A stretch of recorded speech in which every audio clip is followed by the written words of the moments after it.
Pulau Panjang merupakan salah satu bagian dari gugusan kepulauan di wilayah Aceh Singkil. Wilayah perairannya masih sangat terjaga dan menjadi habitat bagi berbagai jenis biota laut. Salah satunya adalah penghuni perairan dasar yang kali ini mau saya cari. Pagi-pagi adalah waktu yang tepat untuk mencari ikan. Sekarang saya udah bersama Pak Basran, mau menyelam kita ya Pak? Iya.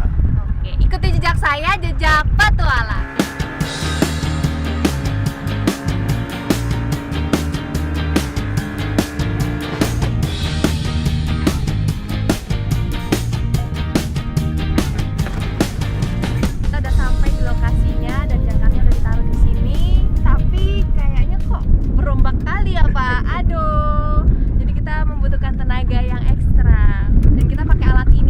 Biasanya cari ikan pakai pancing, sekarang kita pakai tembak ikan.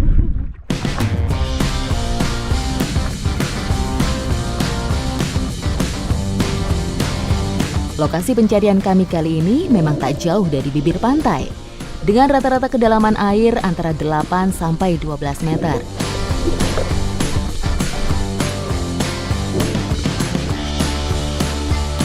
Ikan pari buruan kami merupakan penghuni dasar perairan yang memiliki kontur berpasir serta karang hidup.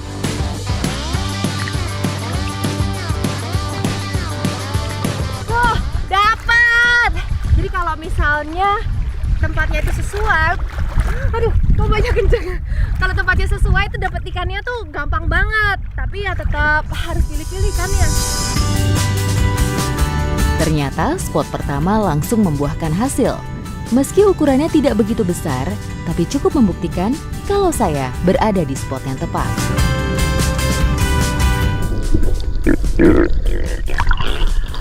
Aduh, jadi ikan pari ini adanya tuh di perairan yang ada pasirnya, terus ada karang-karangnya. Tapi kalau siang gini mereka tuh lebih aktif, makanya lebih susah nyarinya. Berburu ikan dengan cara spearfishing seperti ini memang dituntut memiliki stamina yang prima. Kombinasi antara berenang untuk memantau serta menyelam bebas untuk memburu target buruan, tentu saya harus bisa membagi tenaga. Untuk menghemat tenaga, kami harus mengikuti aliran arus bawah.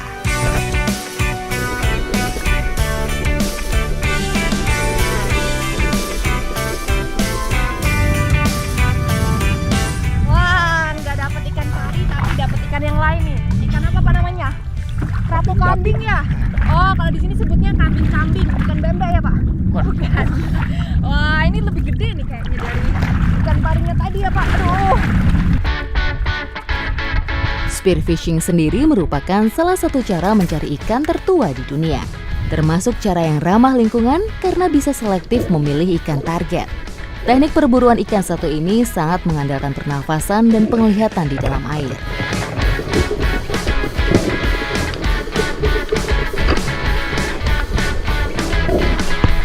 Dapat lagi. Emang kalau cari ikan paling puas tuh kalau dapat. Walaupun yang dapat dari tadi Bapak terus ya. Saya cuma ngikutin, tapi nggak apa-apa tuh dapat lagi. Kalau cari ikan pari nih tingkat kesulitannya menurut saya memang tinggi karena dia tuh adanya di dasar dan ini tadi adanya di kurang lebih 10 meter ya Pak. Dan harus hati-hati karena ekornya itu mengandung racun. Ikan pari hasil dapatan kami ini merupakan jenis pari totol biru. Ikan satu ini sangat jarang berkamuflase di dasar pasir, sehingga cukup mudah terlihat keberadaannya. Memiliki nama keren Taeniura ima, si totol biru ini banyak dijumpai di Samudra Hindia dan Pasifik Barat yang memiliki iklim tropis. Walaupun tangkapan kita nggak banyak, tapi target kita terpenuhi karena lumayan juga Pak. Dari tadi ombaknya kenceng. Enaknya dimasak apa nih Pak? Dibakar dulu kalau sambal. Oke. Oh, pakai sambalnya Pak. Aduh, habis berenang, lapar. Langsung kita olah ikannya aja. Ikuti jejak saya, jejak petualang.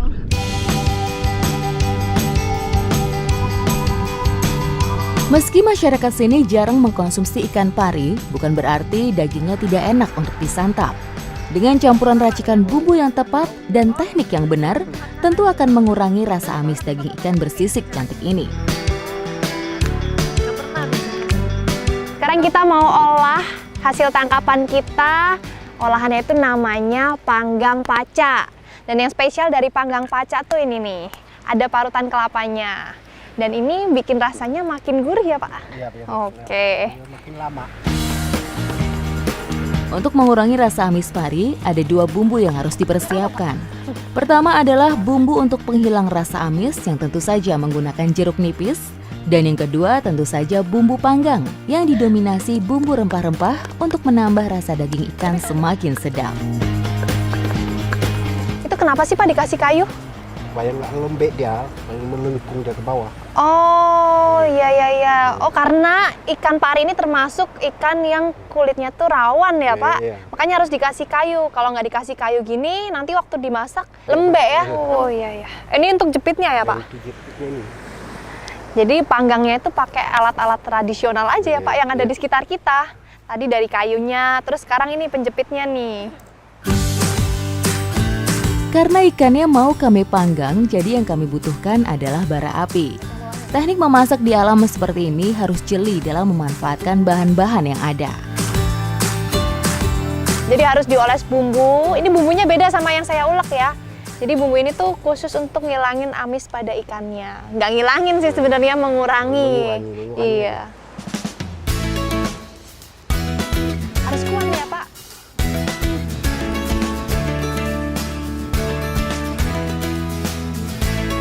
Udah ya Pak, sekarang waktunya olesin bumbu. Ngolesinnya pakai serai biar rasanya makin nikmat. Mantap. Salah satu keuntungan memanggang tentu saja daging ikan tidak akan gosong. Selain itu, panas dari bara api juga lebih stabil. Jadi daging ikan bisa matang secara merata. Beda halnya dengan cara dibakar. Meski lebih cepat, tapi daging akan ikut gosong karena api yang langsung menyentuh ikan. Ternyata nggak butuh waktu lama, udah matang ikannya. Ini sampai patah loh. Patah loh Pak, tuh. Memang tulang dan daging ikan ini tuh lunak kali ya. Wow. Yuk langsung makan aja.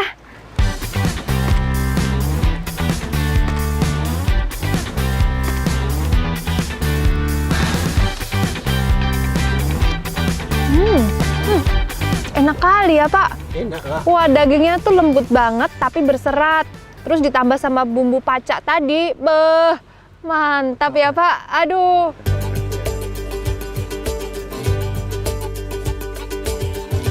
Menyantap daging ikan tentu sangat bermanfaat bagi tubuh kita.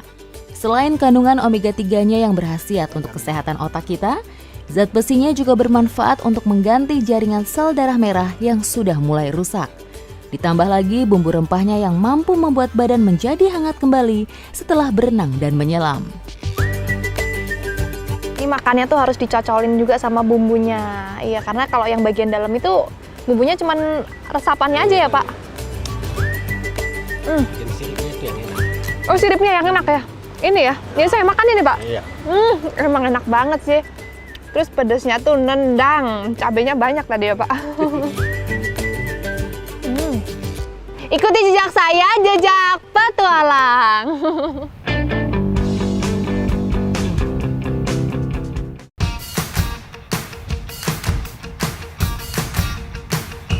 Dari wilayah gugusan kepulauan, petualangan saya lanjutkan ke daratan besar Aceh Singkil.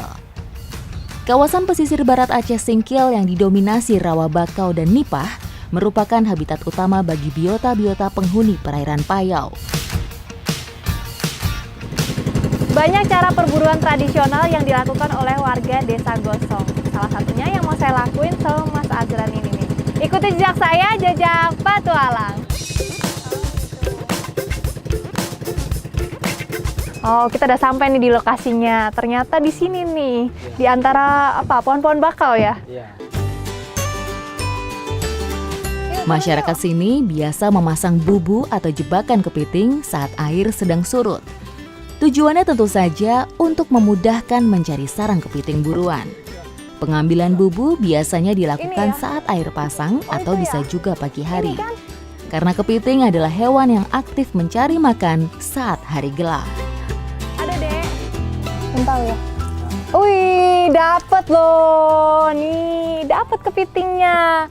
Jadi kita nangkep kepitingnya tuh pakai bubu. Karena bubu ini ramah lingkungan dan juga efektif.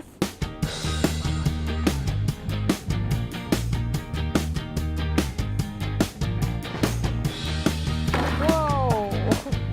Ini jadi dari bubunya ke embernya langsung dituang aja. Karena kalau ditangkep, saya belum tahu cara nangkepnya, nanti dicapit. Salah satu cara untuk mendapat hasil yang maksimal tentu saja harus sering memasang bubu di lokasi yang potensial. Jadi harus bawa umpan biar bubu yang hasilnya sudah kami ambil bisa langsung dipasang lagi. Ikannya dipasang, satu bubu tuh bisa 1 ekor atau 2 ekor kayak gini nih. Kita masih menuju ke satu spot lagi meskipun hujan tapi nggak apa-apa. Pokoknya kita harus ambil hari ini juga ya, Dran. Iya, takutnya kalau udah dapet nanti bisa lepas sendiri mereka. Dinaungi iklim tropis, kawasan mangrove Indonesia merupakan habitat utama krustasea berkaki 10 ini. Ada ya? Oh, dapet juga. Wow, 1. Meski keberadaan kepiting di sini masih cukup melimpah, tapi kami juga harus selektif. Ambil sesuai kebutuhan dengan ukuran yang memang layak untuk dikonsumsi. Oke, kita udah dapet 3 ekor dan ini ukurannya lumayan besar. Sekarang waktunya kita olah. Ikuti jejak saya, jejak petualang. Lain lubuk, lain pula ilalangnya. Lain daerah, pasti beda pula olahan kulinernya. Habis hujan-hujan, kedinginan, paling enak bikin yang anget-anget nih. Sekarang kita mau bikin sop kepiting bakal. Karena mau diolah menjadi sop, jadi kepitingnya memang harus dibelah-belah dulu supaya bumbu sopnya juga meresap ke daging. Bumbu-bumbu rempah yang sudah dihaluskan tentu saja harus ditumis lebih dulu hingga keluar aroma sedapnya. Nah, yang spesial dari masakan ini ada nih kapulaga sama bunga lawang. Tapi kalau di sini disebutnya bintang-bintang. Dan ini fungsinya untuk makanannya tuh biar aromanya tuh lebih wangi. Barulah ditambahkan air dan memasukkan kepitingnya.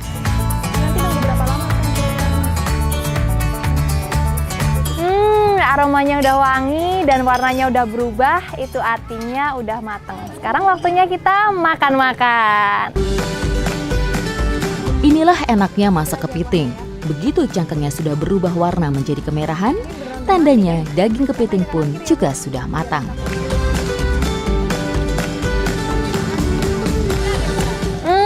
Seger banget, bumbunya juga pas. Sekarang cobain kepitingnya nih.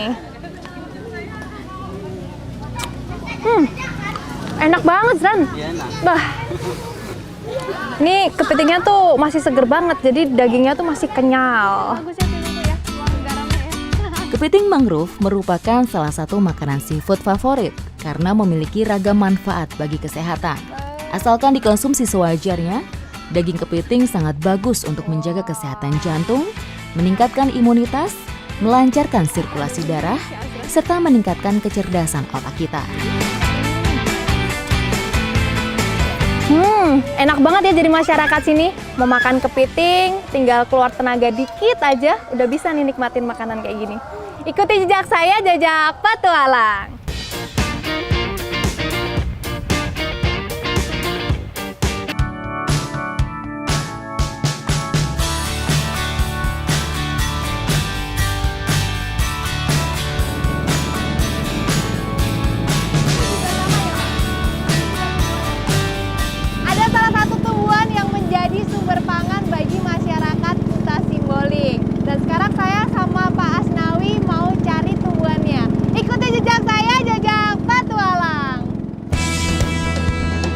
Lokasi tumbuhan palas yang mau kami ambil kali ini terletak cukup jauh dari kampung.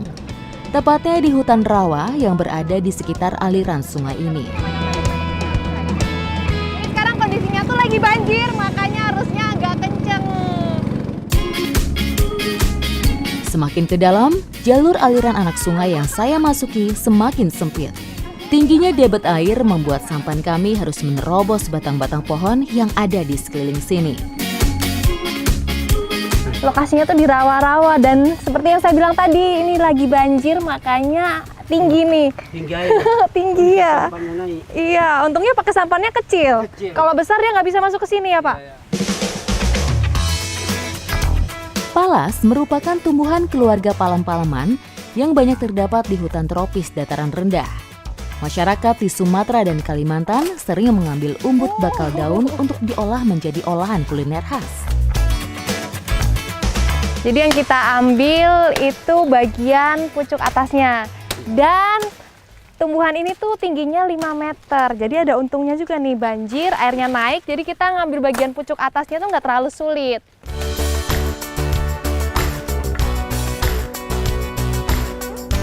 Nah ini nih yang kita cari, umbut dari pohon palas. Ya, ini tajam ya Pak ini. Nah ini nih perjuangannya. Ternyata nggak gampang. Tadi liatin Bapak kayaknya langsung patah aja. Berapa kali ini ya Pak? Ternyata susah. Meski bukan termasuk kayu keras, tapi bukan perkara gampang untuk bisa mendapat umbut palas. Batang daun yang panjang cukup menyulitkan pergerakan kami untuk bisa membersihkannya. Belum lagi duri-duri yang terdapat pada ruas batang daunnya. Jadi harus hati-hati. Nah, akhirnya. Tapi belum selesai. Ini bagian sini juga masih harus dipotong. Tuh, dapet kan? Ini dibersihin juga, Pak. Daunnya ya. Meski termasuk tumbuhan liar, tapi kami harus bijak dalam mengambil dan memanfaatkannya. Bahkan masyarakat sini sendiri semacam memiliki peraturan tidak tertulis saat mengambil umbut palas. Tidak boleh menebang habis batang di satu lokasi saja. Oke, takut juga. Jadi kita mau pindah ke lokasi berikutnya. Sebenarnya di sini masih ada, tapi tetap nggak boleh diambil semuanya. Ranting-ranting ini, Pak. Kearifan masyarakat dalam mengambil umbut palas dengan cara berpindah-pindah tentu saja untuk menjaga keseimbangan ekosistem sendiri. Karena jika masih ada pohon indukan, tunas-tunas palas baru bisa kembali tumbuh. Bisa, Pak? Bisa. Harus nunduk ya? Nunduk. Aduh, aduh. Makin kesana makin ini sulit, Pak. Ya.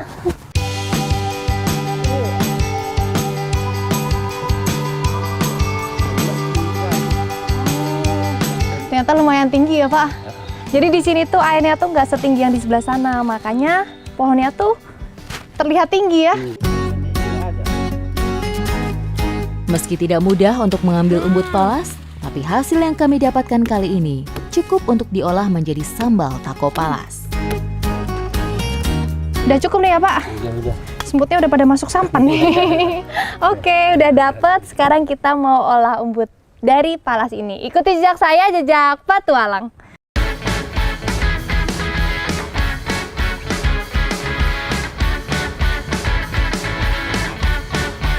Umbut yang udah kita dapatkan mau kita olah jadi sambal tokal palas. Dan harus dikupas dulu karena yang mau kita ambil itu bagian paling dalamnya nih.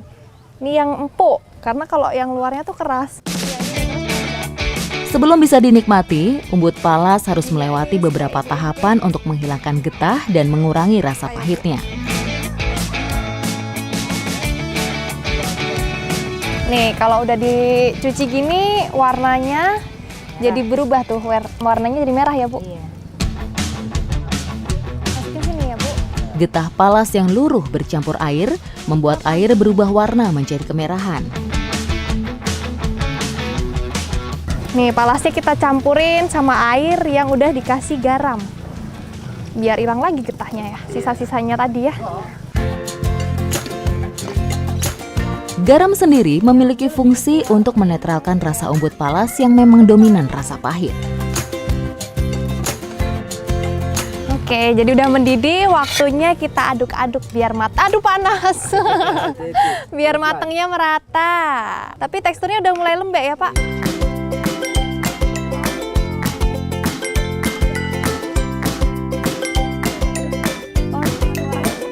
Sambal loka palas merupakan salah satu makanan khas Aceh Singkil yang minim bumbu.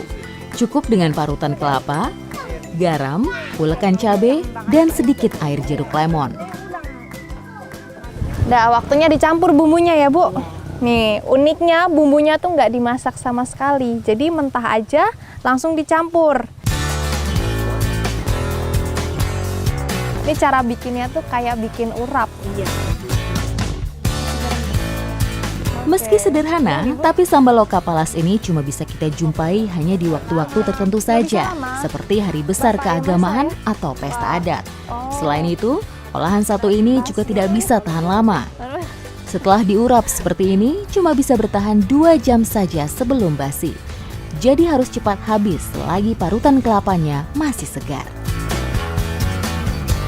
Nih, saya mau ngicipin yang tanpa nasi dulu. Pahit banget. Cobain yang pakai nasi ya.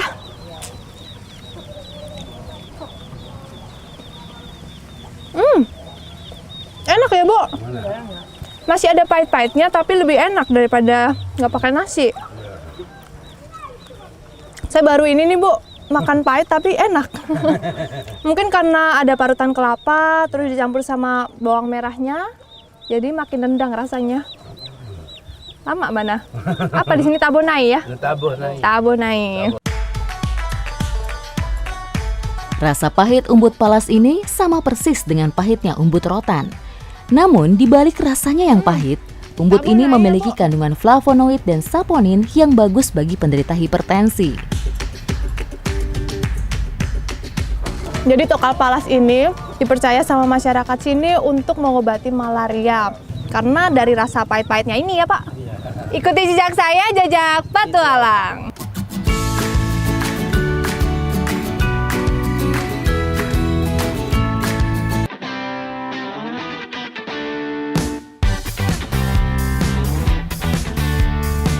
Ekosistem tumbuhan di kawasan pesisir Sumatera tidak hanya didominasi bakau dan nipah saja.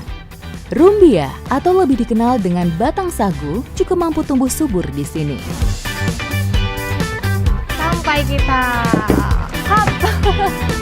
Kalau diturut dari sejarahnya, nggak cuma masyarakat Indonesia bagian timur aja yang mengkonsumsi sagu, tapi masyarakat Sumatera pun juga sudah mengkonsumsi sagu sejak zaman Kerajaan Sriwijaya. Dan sekarang kita mau nebang pohon rumbia. Ikuti jejak saya, jejak petualang.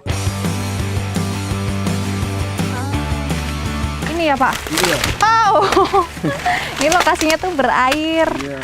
Makanya kejeblos-jeblos dari tadi ya. Rumbia atau batang sagu memang lazim kita jumpai tumbuh subur di area lahan basah yang tak jauh dari bibir pantai. Untuk bisa menebang sagu, kulit luar batang harus dibersihkan dulu, karena bagian inilah yang paling keras.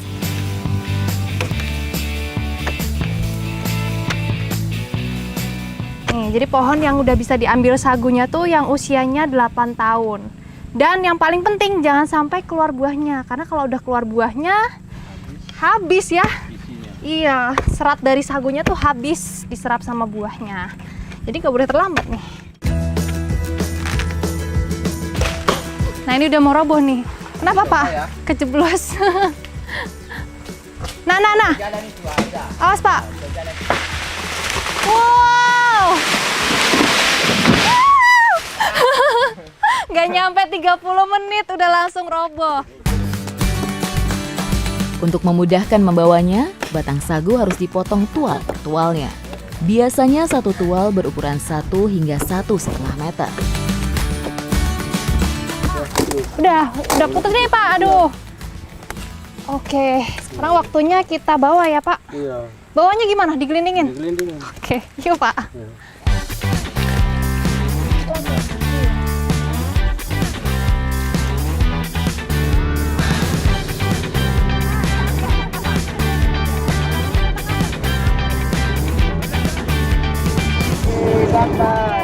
Sampai kita.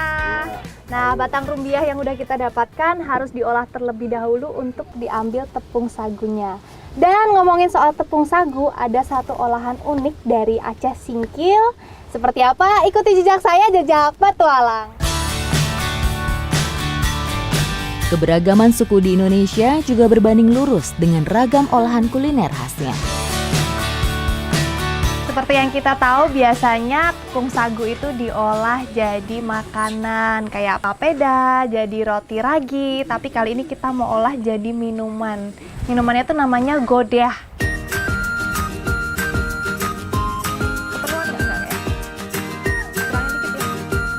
Prosesnya sendiri tuh mudah banget. Tepung sagu terus dicampur sama air. Buat perbandingannya tuh tepung sagunya 2 gelas, airnya itu 4 gelas ya.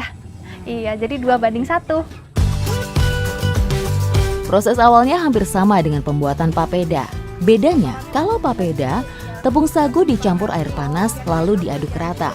Sedangkan untuk pembuatan godek, tepung dicampur dengan air dingin dulu, lalu direbus hingga mengental.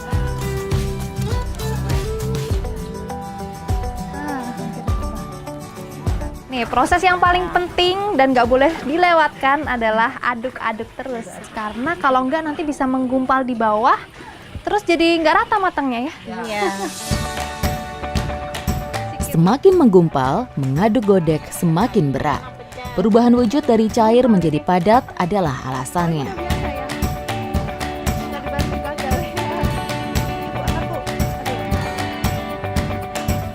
Nah, ini kita mau buat onde-onde sagu. Caranya dibulat-bulatin gini. Untuk pembuatan onde-onde dan godek sagu, harus menunggu adonan sagu dingin. Karena kalau sudah dingin, adonan tidak terlalu lengket dan lebih gampang membentuknya. Godek sendiri merupakan minuman segar percampuran sirup, santan kelapa, dan adonan sagu sebagai isinya. Hampir mirip dengan dawet, cuma lebih kenyal karena isinya sagu.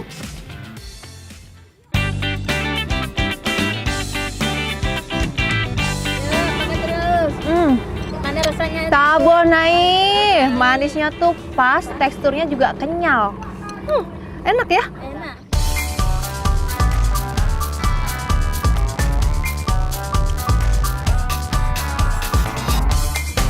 Nih, saya mau cobain onde-onde sagu. Gimana rasanya? Enak banget ya. Enak banget. Rasanya tuh kayak cenil. Kalau di Jawa tuh ada yang namanya cenil. Persis kayak gini rasanya. Meski sederhana, tapi minuman satu ini sangat bagus untuk kesehatan pencernaan. Tak lain karena sagu yang memiliki manfaat untuk menurunkan asam lambung, serta bisa untuk mencegah panas dalam yang timbul dari usus kita. Ikuti jejak saya, jejak petualang.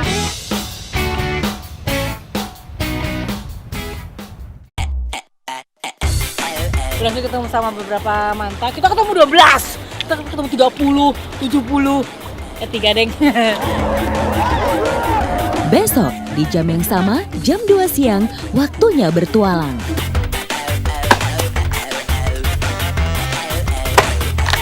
Oh, ini lumpurnya masih ada ya? Bu, jangan diem aja, Bu. Biar kesannya kita sibuk, Bu. Ya, sibuk. Bisa jadi ini lebih bergizi daripada nasi ya. Ya, Bu ya? Iya, bisa jadi. Bisa jadi. Kalau misalnya saya salah, ya bukan salah saya, tapi salah Mbak ini.